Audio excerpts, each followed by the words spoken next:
اور سارے میرے پختونخوا کے ایم پیز، اور مجھے نہیں پتا کہ ایم این ایس بھی ہیں، لیکن جو سارے ممبر جو پروونشل اسمبلی کے جتنے بھی ہمارے ارکان ہیں، میں سب سے پہلے تو آپ سب کو یہ واضح کر دوں کہ جو میں نے کل پنجاب اسمبلی سے اپنے جو پارلیمنٹری پارٹی سے ایڈریس کیا تھا، تو اس میں ایک غلط فہمی ہوگی، وہ میں ذرا آپ سب کے سامنے پہلے واضح کر دوں۔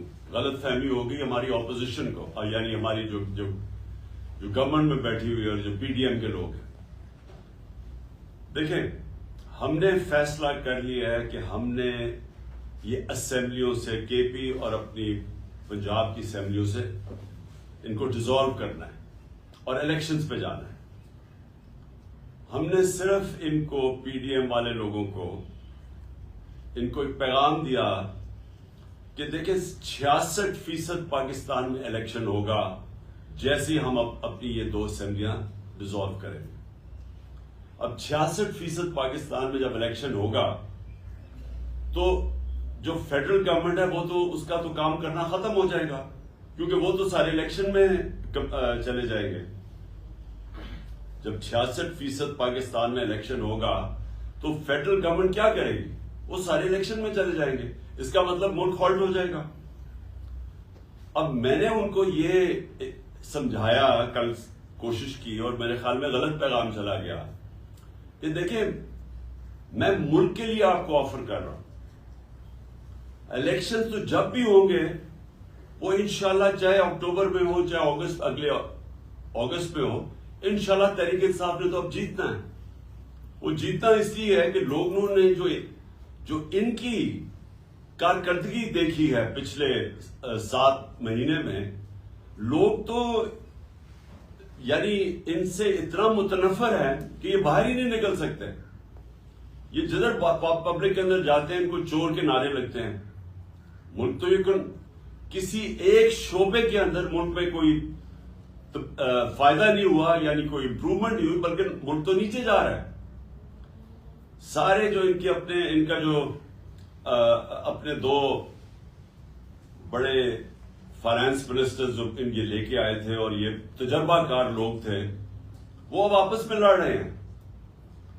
وہ جو مفتاح اسماعیل ہے، وہ جو پہلا فائنانس منسٹر ہے، وہ تو اب یہ کہہ رہا ہے کہ یہ ڈیفالٹ کی طرف لے کے جا رہا ہے اسحاق ڈار، اور اسحاق ڈار کہہ رہا ہے کہ اس نے کچھ کیا ہی نہیں ہے جب وہ فائنانس منسٹر تھا۔ دونوں ہی سچ بول رہے ہیں، دونوں ہی سچ یہ بول رہے ہیں کہ ملک جا تو ڈیفالٹ کی طرف رہا ہے، اور دونوں نے کچھ نہیں کیا سوائے سٹیٹمنٹس دینے کے اور ہمارے اوپر تنقید کرنے کے۔ ان کے پاس تو اب کوئی روڈ میپ بھی نہیں ہے اس ملک کو بچانے کے لیے۔ اور جو باہر کی بھی فائنینشیل مارکیٹس ہیں اور پاکستان کے اندر بھی جو بزنس کمیونٹی ہے، ان کو پوری طرح اعتماد ان کے اوپر اٹھ چکا ہے۔ وہ سمجھتے ہیں کہ اب ان کے پاس کوئی اب حل ہی نہیں ہے، کوئی روڈ میپ نہیں ہے، تو لہٰذا ملک کا جو معاشی حالات ہیں وہ بڑی تیزی سے نیچے جا رہے ہیں۔ اور کوئی بھی شعبہ، بزنس لے لیں، انڈسٹری لے لیں، زراعت لے لیں، آئی ٹی لے لیں، ایک اس وقت ملک کے اندر جو اس ملک کو ویلتھ کریشن کر سکتا ہے، دولت میں اضافہ کر سکتا ہے، ایک بھی نہیں ہے شعبہ جو کہ ان کی جو اب اس حکومت کے اوپر اعتماد رہ گیا ہو۔ تو نہ اندر سے کوئی اس کے اوپر اعتماد نہیں رکھتا ہے، نہ باہر سے۔ 75% پاکستانی کہہ رہے ہیں الیکشنز کرواؤ، کیونکہ وہ بھی یہ سمجھ گئے ہیں گورنمنٹ فیل ہو گئی ہے۔ تو اس میں ہم نے صرف ان کو یہ کہا کہ ہم تو یہ کرنے جا رہے ہیں، آپ کو اگر ملک کی فکر ہے تو آپ اس وقت، آپ کیونکہ ملک آپ سے سنبھالا نہیں جا رہا، ملک جا رہا ہے ڈیفالٹ کی طرف، تو آپ بھی الیکشنز کروا دیں، ایک جنرل الیکشن ہی ہو جائے، بجائے یہ کہ 66% پاکستان میں ہوگا۔ یہ میرا مقصد ان کو کہنے کا تھا۔ باقی ان سے بات چیت کس چیز پہ ہوگی؟ ہو ہی نہیں سکتی۔ یہ جس لیے گورنمنٹ میں آئے ہوئے ہیں، اور ہم نے اپنی طرف سے پوری زور لگایا گورنمنٹ کرنے میں، اس میں زمین آسمان کا فرق ہے۔ ان کا صرف گورنمنٹ میں آنے کا مقصد کیا تھا؟ اپنی چوری معاف کروانے کے لیے. پہلے ہی اپنی چوری معاف کروا چکے تھے جنرل مشرف سے این آر او لے کے. اب جو دوسرا این آر او انہوں نے لیا ہے وہ بھی بدولت جو ان کے ہینڈلرز تھے انہوں نے ان کی وہ سہولت کار بنے ان کو دوسرا این آر او لینے کے لیے. اور جنرل مشرف کو جو سب سے بڑی تنقید ہوئی تھی وہ اس کے این آر او دینے پہ تھی. باقی تو جنرل مشرف نے ان دونوں پارٹی سے ملک کو بہتر چلایا تھا. لیکن اس کو جو لوگ برا بھلا کہتے ہیں، لوگ ابھی بھی نہیں بھول سکتے کہ چوری ہوئی ملک کی. دیکھیں چوری ہوتی ہے کسی مثلا میرے گھر چوری ہو گئی، لیکن کرپشن ملک کا پیسہ چوری ہوتا ہے. تو جنرل مشرف کے پاس تو اختیار ہی نہیں تھا کہ جو ملک کا پیسہ چوری ہو وہ معاف کر دے. اور اب پھر 1100 ارب روپے کا انہوں نے یہ آئے ہیں اور ان کا صرف ایک مقصد تھا کہ 1100 ارب روپے کے ان کے کیسز معاف ہوں. تو سب کے کیسز معاف ہوتے جا رہے ہیں. یہ دار بھی بچ گیا ہے. دار کا میں یاد کروا دوں کہ اس سے پوچھا تھا کہ $5 ملین آپ نے اپنے بچوں کو بھیجے ہیں، آپ نے کدھر سے بھیجے ہیں؟ آپ کی انکم میں تو یہ شو نہیں ہو رہا. اس نے کہا جی مجھے وہ ابو دھابی سے میں کسی ابو دھابی کے شیخ کے لیے کام کرتا تھا تو اس نے مجھے پیسہ دیا. انہوں نے اگلا سوال پوچھا کہ اگر اس نے پیسہ دیے تو آپ کے پاس کوئی تو ثبوت ہوگا. کسی نے $5 ملین آپ کو ایسے کیش میں تو نہیں پکڑا دیا، کوئی تو ہوگا، کوئی چیک وغیرہ. جب اس سے یہ سوال پوچھا گیا وہ اس کے جہاز میں بیٹھ کے جو پرائم منسٹر تھا تب خاقان عباسی، اور وہ ملک سے فرار ہو گیا.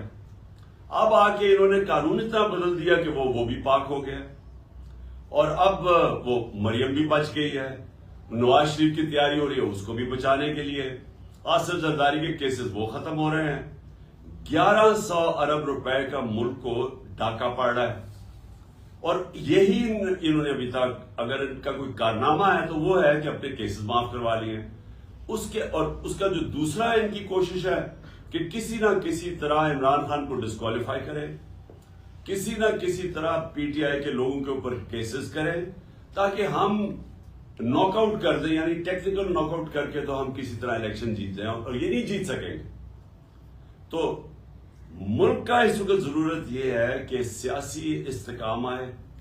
اس کی وجہ سے معاشی استحکام آئے گا. سیاسی استحکامات آ سکتا ہے صرف ایک طریقے سے، وہ ہے الیکشنز. اور اسی لیے آج 75% قوم اس چیز کے اوپر آ گئی ہے کہ الیکشنز کے علاوہ کوئی دوسرا راستہ نہیں ہے. اور ہم نے ان کو اس لیے آفر کیا کیونکہ ہم اسمبلیاں ڈیزالو کرنے جا رہے ہیں پنجاب اور کے پی کی. اور وہ اس لیے ہم کرنے جا رہے ہیں کہ ہم سمجھتے ہیں آپ کی یہ ملک کی ضرورت ہے الیکشنز، اور پی ٹی آئی کی ضرورت الیکشنز نہیں ہے اس وقت.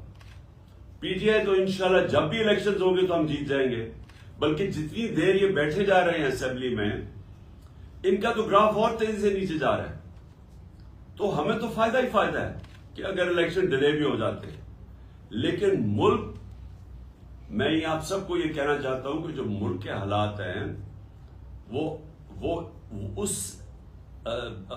سطح پہ پہنچ چکے ہیں کہ اگر یہ الیکشنز نہ ہوئے تو ہمیں تو یہ ڈر لگا ہوا ہے کہ جب تک یہ الیکشنز کال کریں گے تو وہ ملک تو ادھر پہنچ جائے گا جدھر کوئی بھی کچھ نہیں کر سکے گا اس کے بعد. اور مجھے یہ سمجھ نہیں آ رہی کہ کیا یہ جو ہینڈلرز ہیں جنہوں نے 7 مہینے ان کی مدد کی، جنہوں نے ان کی مدد کی ان کو اقتدار میں آنے کے لیے، اور آپ کی ذرا سٹیٹمنٹ سن لینا مریم کی، اس کی خاقان عباسی کی، اس کی میرے خیال میں رانا ثناء اللہ، اور ان کا ایک اور احسن اقبال. ان کی تو ٹی وی پہ سٹیٹمنٹس ہیں کہ اسٹیبلشمنٹ کے بغیر تو کبھی نو کانفیڈنس کامیاب ہو ہی نہیں سکتا ہے. ان کی تو سٹیٹمنٹس انہوں نے خود ٹی وی پہ دی ہوئی ہیں. تو جو سہولت کار ان کو لے کے آئے تھے تو کیا ان کو یہ نہیں پتا کہ ملک کدھر جا رہا ہے؟ اور دوسرا میرا سوال یہ ہے کہ ان کو یہ جو پی ڈی ایم کے لوگ ہیں، ہم سب کو پتا ہے انہوں نے کیا کرنا ہے. انہوں نے پھر ملک چھوڑ کے بھاگ جانا ہے. یہ بھاگنے کی تیاری کر رہے ہیں کہ اگر انہوں نے جب حالات برے دیکھے یا ملک ڈوبنے لگا تو انہوں نے تو باہر بھاگ جانا ہے. ان کے تو پیسے دولت سب کچھ باہر پڑا ہے ڈالرز میں. تو جب روپیہ گرے گا ڈالر کا تو فائدہ ہوگا ان کو. تو اس لیے ان کا سٹیک پاکستان میں نہیں ہے. نواز شریف جو ہے اس کا جو انٹرسٹ ہے وہ پاکستان میں نہیں ہے. وہ فیصلے پاکستان کی بہتری کے لیے نہیں کرتا, نہ زرداری کرتا ہے, کیونکہ ان کے پیسے باہر پڑے ہوئے ہیں. یہ اپنے پیسے بچانے کے لیے فیصلے کرتے ہیں. تو ان کی تو کوشش یہ ہے کہ کیونکہ یہ اب الیکشن جیت نہیں سکتے, ملک کو آگے لیتے جاؤ, ڈیلے کرو الیکشن. جتنا ڈیلے ہوگا یہ سمجھتے ہیں کہ یہ ہمارے اوپر کیسز کر کے مجھے ڈسکوالیفائی کر کے, اور شاید وہ ماحول بن جائے کہ یہ الیکشن کمیشن تو اب ان کے ساتھ ملا ہوا ہے, وہ تو بالکل ہر فیصلہ, بلکہ ان کی پارٹی کا کوئی ممبر لگتا ہے کہ جو کوشش پوری کر رہا ہے کہ کیسے ان کو جتانا ہے. تو یہ سمجھ رہے ہیں کہ ڈیلے کر کے یہ کسی نہ کسی طرح یہ الیکشن وہ ایسا ماحول بنا کے تو شاید جیت جائے, اور اگر یہ نہیں جیتیں گے تو انہوں نے باہر بھاگ جانا ہے. اور میری پوری پیشن گوئی ہے کہ انہوں نے, ان کے لیڈرز نے پھر یہ تیسری دفعہ باہر بھاگیں گے, لیکن ملک کو تباہی کے کنارے پہ کھڑا کر کے. تو میں نے آج آپ سب کو اس لیے بلایا ہے کہ آپ کو سمجھ آنا جانا چاہیے کہ ملک کا پولیٹیکل سیناریو ہے کیا. ہم کھڑے ادھر ہیں جدھر یہ ہمارے لیے پی ٹی آئی کا تو گراف اللہ کا شکر ہے کبھی بھی اتنا اوپر نہیں گیا جتنا آج ہے, لیکن ملک کا صورتحال یہ ہے کہ یہ جتنی دیر آپ بیٹھیں گے تو جس طرح میں نے آپ کو شروع میں کہا کہ جو بیرون ملک کا فائنینشیل مارکیٹس ہے وہ مکمل طور پہ ان کے اوپر اعتماد ان کا کھو بیٹھا ہے. موڈیز ہو یا فچ ہو جو کہ کریڈٹ ایجنسیز ہیں جو دنیا کی ملکوں کی کریڈٹ وردینس ہے اس کا فیصلہ کرتی ہیں, وہ سب انہوں نے پاکستان کو ڈاؤن گریڈ کر دیا. اور یہ جو سی ڈی ایس ہے اس کا مطلب کہ پاکستان کیا قرضہ واپس کر سکتا ہے, اور جو اس کی رسک ہے اب وہ ہم جب تھے 5% پہ تھی, آج وہ پہنچ گئی ہے 100% پہ. یعنی کوئی بھی نہیں اب سمجھتا کہ پاکستان اپنا قرضہ واپس کر سکتا.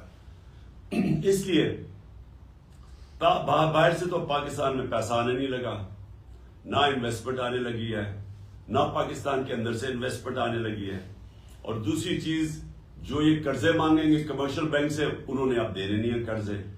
تو اس ماحول کے اندر ہمارا ملک ایک مزید خطرے میں ہے, اور پھر سے میں کہہ رہا ہوں کہ وہ ادھر پہنچ جائے گا جدھر خدا نہ خواستہ ہمارے کوئی بھی ہم اس کو کنٹرول نہیں کر سکیں گے. تو یہ تو ہمارا پیغام ان کو بھی ہے جنہوں نے جس طرح میں نے کہا انہوں نے تو باہر بھاگ جانا ہے, لیکن جو ان کے ہینڈلرز ہیں ان کو پتا ہونا چاہیے کہ ملک جدھر کھڑا ہے تو نقصان تو جنہوں نے یہاں رہنا ہے, جن کا جینا مرنا پاکستان میں ہے, وہ نقصان تو ان کو ہونے لگا ہے اور ہو رہا ہے. یعنی ہر روز ملک کے حالات بگڑتے جا رہے ہیں. یا انہوں نے ساری ایل سیز وہ نہیں آنر کر رہے, ساری باہر سے امپورٹس بند کر دی, اور امپورٹس وہ ہیں جو کہ را مٹیریل کے امپورٹس ہیں. اس کا مطلب فیکٹریاں بند ہوتی جا رہی ہیں. انڈسٹری ہماری, ہم نے ریکارڈ بڑی دیر کے بعد انڈسٹری کو اٹھایا تھا اپنی, جو 10.6% پہ گرو کر رہی تھی. ہمارے آخری مہینے میں 26% پہ انڈسٹریل گروتھ تھی, آج وہ 0 پہ پہنچ گئی ہے. زراعت کے اندر ہمارا ریکارڈ 17 سال کے بعد 4.5% ہماری زراعت کی گروتھ ہوئی تھی, اور ہماری 4 فصلیں ریکارڈ تھی 2 سال. تو وہ بھی آج کسانوں کا ساری فصلیں نیچے آ گئی ہیں, ان کی جو پیداوار ہے, کیونکہ کھادیں بڑھ گئی ہیں, ڈیزل بڑھ گیا ہے, بجلی قیمتیں بڑھ گئی ہیں, ان کی انپٹس اتنی بڑھ گئی ہیں کہ ان کے پاس پیسہ نہیں ہے اپنی زمین پہ لگانے کے لیے. تو لہذا جدھر سے ہم چھوڑ کے گئے تھے اور جدھر یہ پہنچ گیا, جدھر پاکستان کو انہوں نے پہنچا لیا ہے, وہ اس سے صرف نکلنے کا ایک طریقہ ہے, اور وہ میں اب سے نہیں 7 مہینے سے کہہ رہا ہوں, صاف اور شفاف الیکشن. اور میں آپ سب کو آج اس لیے یہ کہا تھا کہ آپ سے میری بات بھی ہو جائے, آپ کو میں بتا بھی دوں کہ میرے ذہن میں کیا ہے. اور میں یہ سمجھتا ہوں کہ آپ سب کو اب تیاری کرنی چاہیے الیکشنز کی. ساروں کو اپنے ایم این ایز, اپنے ایم پیز, آپ کو اپنے اپنے حلقوں میں نکل جانا چاہیے اب, اور آپ کی تیاری صرف خاص طور پہ ایم پیز کے. لیکن مجھے لگتا ہے کہ جنرل الیکشن کی طرف ہم جا رہے ہیں. ناممکن ہے کہ اگر 66% پاکستان میں الیکشن ہو رہا ہے تو اس کے بعد جنرل الیکشن کو روک سکتے ہیں یہ. تو ہم ساروں کو اب کوشش اپنے حلقوں میں تیاری کر لینی چاہیے الیکشن کی, اور ہم نے صرف ان کو یہ کہا ہوا ہے کہ اگر آپ بات کرنا چاہتے ہیں جنرل الیکشن کی ڈیٹ دینے میں تو ہم بات کریں گے, نہیں تو ہم ان قریب اناؤنس کر دیں گے اپنی اسمبلیز ڈیزالو کر کے الیکشنز. اور میں نے محمود خان آپ کو بھی مجھے پتا ہے کہ آپ تیار ہیں بالکل, اور پرویز الہی نے بھی مجھے پوری گو ہیڈ دے دی ہے کہ جب میں چاہوں گا تو اسمبلیز میں ڈیزالو کر سکتا ہوں. تو میں اس لیے یہ سب کو آپ کو بتانا چاہتا تھا کہ اب تیاری ہو جانی چاہیے مینٹلی, چاہے اب وہ الیکشن پہ آئیں یا نہ آئیں. اگر وہ آئیں گے تو ٹھیک ہے, جنرل الیکشن پہ ہم چلے جائیں گے, لیکن اگر وہ نہیں آتے تو ہم نے اسی مہینے انشاءاللہ اپنی پروونشل اسمبلی سے کو ڈیزالو کر کے ہم نے پھر اب الیکشنز کی طرف نکل جانا ہے. ہاں, ایک میں نے آپ سب کو کہنا تھا کہ بڑا ضروری ہے کہ آپ نے اعظم سوادی کے لیے پروٹیسٹ کرنا ہے. سب کو میں کہہ رہا ہوں, جو اسے ظلم ہوا ہے یہ ظلم کی انتہا ہے. ایک آدمی جس نے ٹویٹ کی ہے, دنیا کے اندر ہر جگہ آپ کو اجازت ہوتی ہے جمہوریت میں تنقید کرنے کی. ایک ٹویٹ کے اوپر تنقید کرنے پہ اس کو تشدد کیا گیا. ایک 75 سالہ آدمی, اس کو پہلے اس کے پوتا اور پوتیوں کے سامنے مارا گھر میں جا کے, اس کے بعد اس کو لے جا کے یہ ڈرٹی ہیری نے کے آرڈرز پہ اس کو انہوں نے اس کے اوپر تشدد کیا ننگا کر کے. اور اس آدمی کا کوئی بھی اس کے اوپر اس طرح کا ظلم ہوا ہوتا تو اس کا غصہ آنا تھا. اس کے بعد اس کی جو سب سے بڑا ہمارے معاشرے کے اندر, ایک ہمارا معاشرہ اسلامی معاشرہ ہے, اس کی جو ویڈیو بنا کے اس کے گھر اس کی فیملی کو دی گئی, یعنی کون آدمی ہے اس کے بعد ریئیکٹ نہیں کرے گا؟ میری طرح کا آدمی, میں تو خودکش حملے کے لیے تیار ہو جاؤں گا میرے گھر سے مجھے کوئی اس طرح کرے. یعنی میں تو اپنا سارا, میں اس کے بعد تو صرف ایک چیز میرے ذہن میں آئے کہ میں نے بدلہ کیسے لینا ہے, اور میں ہر سطح پہ جاؤں بدلہ لینے کے لیے. تو وہ آدمی جب اس کا ذہنی اس کا سوچ دیکھے کہ وہ کدھر پہنچا ہوا ہے, تو اس سے اگر منہ سے چیزیں نکل بھی گئی تو یہ تو دیکھیں کہ ہوا کیوں ہے. آپ سب بیٹھے ہوئے ہیں اور میں آپ سب کو جانتا ہوں کہ آپ کو سب کسی سے بھی یہ ہو تو آپ سارے اسی طرح ریئیکٹ کریں. کون غیرت مند آدمی اس طرح ریئیکٹ نہیں کرے گا؟ اور اس کو آپ پکڑ کے اس کے اوپر 30 FIR کاٹ دیا اور اس کو کوئٹہ لے گئے ہیں, اور اس کی ہارٹ کی کنڈیشن ہے. ہم یہ ابھی سب, اگر اعظم سوادی کو کچھ ہوا, ہم سارے FIRs کاٹیں گے ان سب لوگوں پہ جو ذمہ دار ہیں اس سے یہ اس کے اوپر تشدد کرنے پہ, اور اس کو پھر یہ جو اس کو کوئٹہ لے کے گئے ہیں, جس طرح پکڑ کے لے کے گئے ہیں. سارا ہمارے جسٹس سسٹم کا مذاق اڑ گیا. پاکستان کے اندر فنڈامنٹل رائٹس, یعنی میں پھر سے بڑے ادب سے اپنی عدلیہ سے کہتا ہوں کہ اگر آپ اس قوم کے فنڈامنٹل رائٹس کی حفاظت نہیں کریں گے تو اور کون کرے گا؟ کہ کس کے پاس ہم جائیں کہ اتنی بڑی وائلیشن ہو رہی ہے انسانی حقوق کی, تو اس کا یہاں تو اس کا مطلب جنگل کا قانون ہے, تو طاقتور جو مرضی کر سکے. تو اس لیے میں چاہتا ہوں کہ ساروں کو آپ کو اس کے اوپر سٹیٹمنٹس دینی چاہیے اور کھڑا ہونا چاہیے. آپ کو ساروں میں اپنے لوگوں کو اویئر کرنا چاہیے کہ اگر یہ آج اعظم سوادی سے ہو سکتا ہے تو یہ آپ کے کسی سے بھی یہ ہو سکتا ہے, ہم کسی سے بھی یہ کر سکتے ہیں. یہ نہ سمجھے کہ اعظم سوادی سے وہ, اور ہمارے کئی لوگ سوچتے ہیں کہ چل جی ہمارے سے نہیں ہوگا. یہ تو ایک دفعہ اگر اس کے اوپر یہ جس طرح کر رہے ہیں, یہ تو کوئی بھی پاکستان میں اس کا مطلب ہم کوئی بھی اگر منہ کھولیں گے اور کوئی اپنا آزادی رائے کا اظہار کریں گے تو ہم کسی سے بھی ہو سکتا ہے. ارشد شریف سے جو ہو چکا ہے, یہ بھی کوئی اس کی کوئی مثال ہے کہ پاکستان کا نمبر 1 انویسٹیگیٹو جرنلسٹ, اور سب کو پتا ہے کہ وہ سب سے کریڈیبل باضمیر آدمی, محب وطن پاکستانی, ساروں کو پتا ہے. اس لیے لوگ اس کو اتنا پسند کرتے تھے, اس لیے وہ اوپینین میکر تھا.